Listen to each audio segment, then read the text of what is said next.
Hey guys, what's up? It's Collegio. So oil prices are up 25% since the beginning of the Iran conflict. And history suggests that when oil prices surge like this, it could mean serious trouble for the global economy. But at the same time, oil production is totally different today than it was in the 1970s during the oil supply shocks, or even 15 years ago when oil spiked to $147 a barrel right before the global financial crisis. So is this going to wreak havoc on the global economy? Or is it just a blip on the radar that we're going to completely forget about 6 months from now?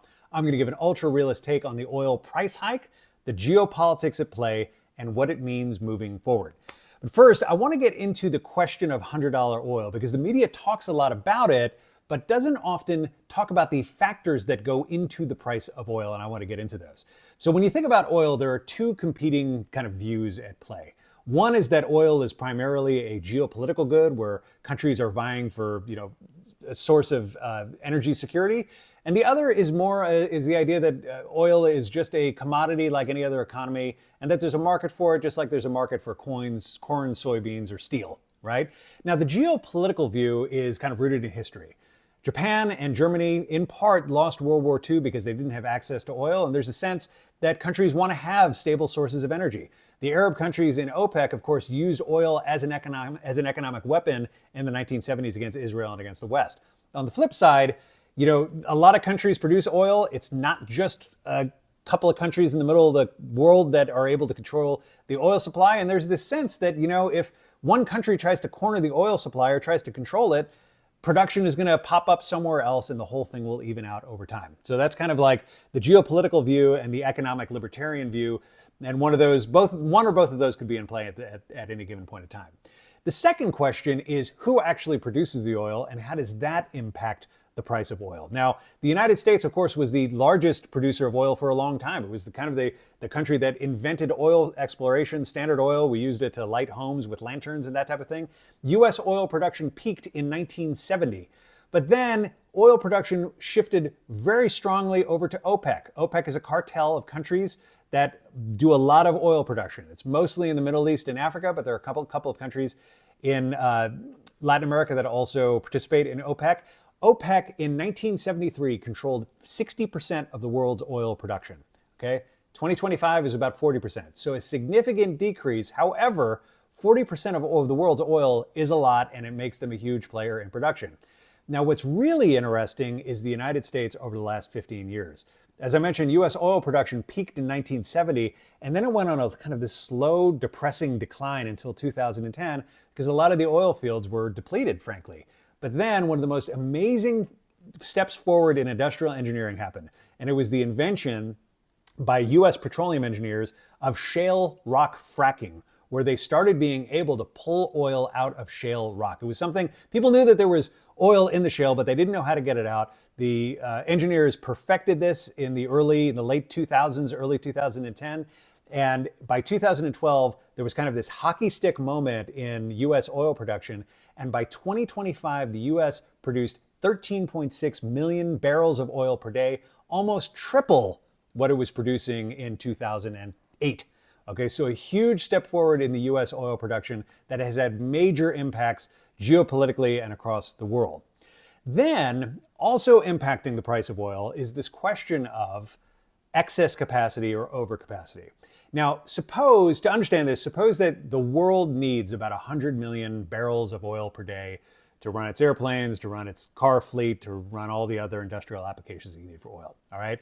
If you produce 102 million barrels, there's 2 million barrels then of excess capacity.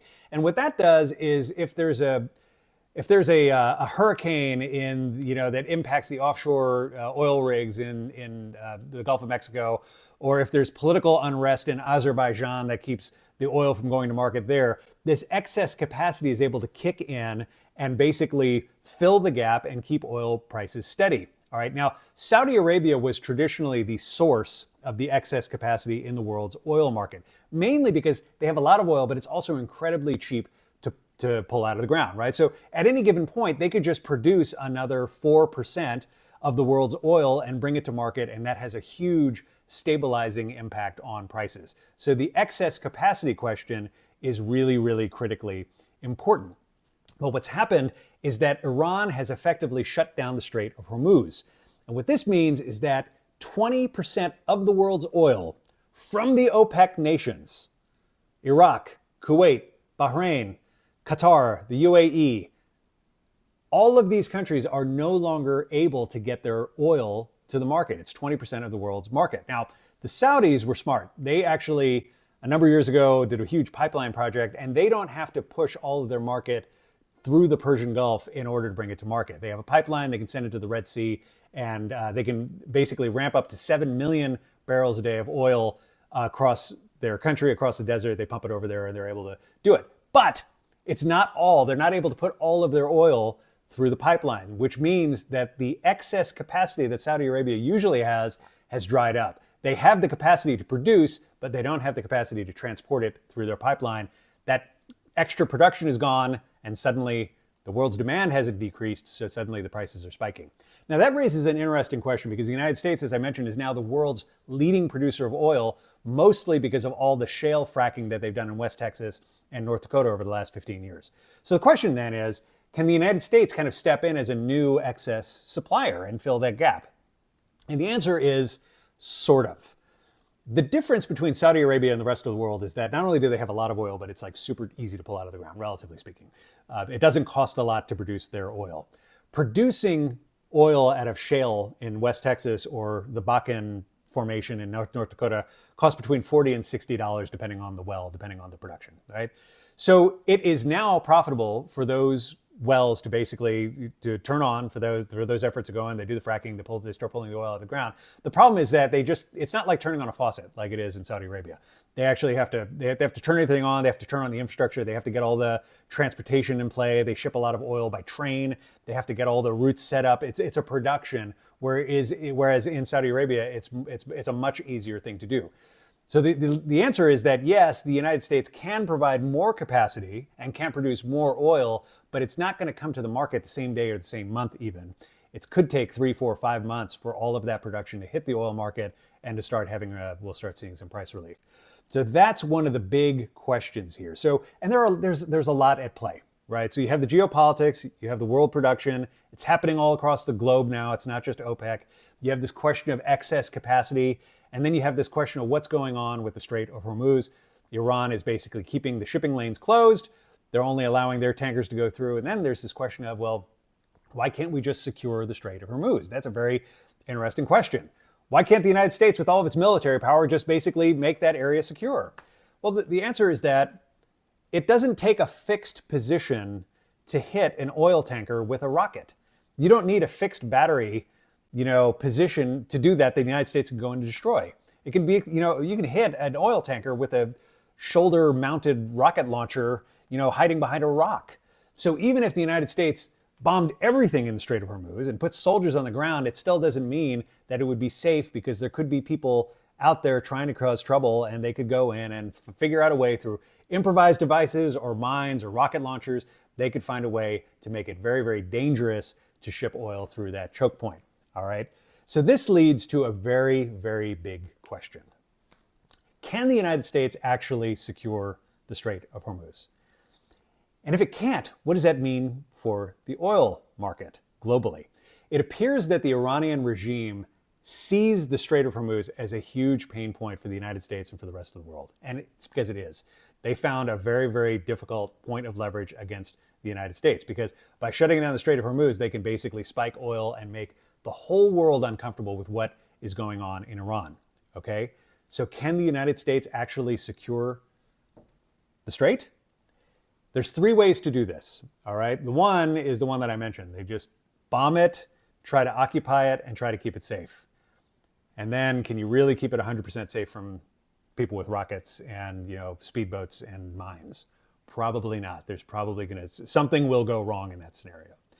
The second option, which is the best one, is that we get a new government in Iran that has no interest in choking the world's oil supply. We have regime change. The people revolt against the mullahs, and we're in a government that's not interested in undermining all of its neighbors. That's the best case scenario. A little bit elusive. Had we wanted to do this a long time ago, it probably would have been done. The mullahs are very, very good at clinging to power. Okay. Third option. Well, could the United States back off and cut a deal with the Iranian government to open up the Strait of Hormuz?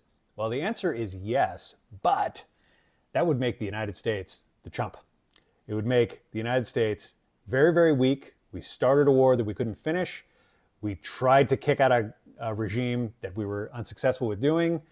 And that's a position that Donald Trump does not want to be in. I wouldn't suspect that Donald Trump would back down. He might find a way to. What could more likely happen is a new president, a Democrat-elected president, could back down. Another thing that could happen, we have midterm elections coming up in November. If Congress is swept by the Democrats and suddenly they control the purse strings to the U.S. Department of Defense, they could not appropriate money to the war to go on. And then suddenly, 9 months from now, the United States would have to cut a deal because there would be no way to continue the war because there wouldn't be the funds to do so. Now, will that happen? I don't know, but I think that Trump has about 10 months to play with here before his leash gets very, very tight. Because it's likely at this point that the Democrats are going to pick up House and Senate seats. Not totally clear that they would be able to sweep Congress. I don't know that that sentiment out there exists, but it's possible. And that's kind of a worst case scenario, not only for Trump, but I think also for the United States and its leadership position in the world. All of these geopolitical things, wars, very, very difficult to kind of figure out how they're going to play out. There's a fog of war aspect. It's very difficult to separate fact from narrative. It's very difficult to,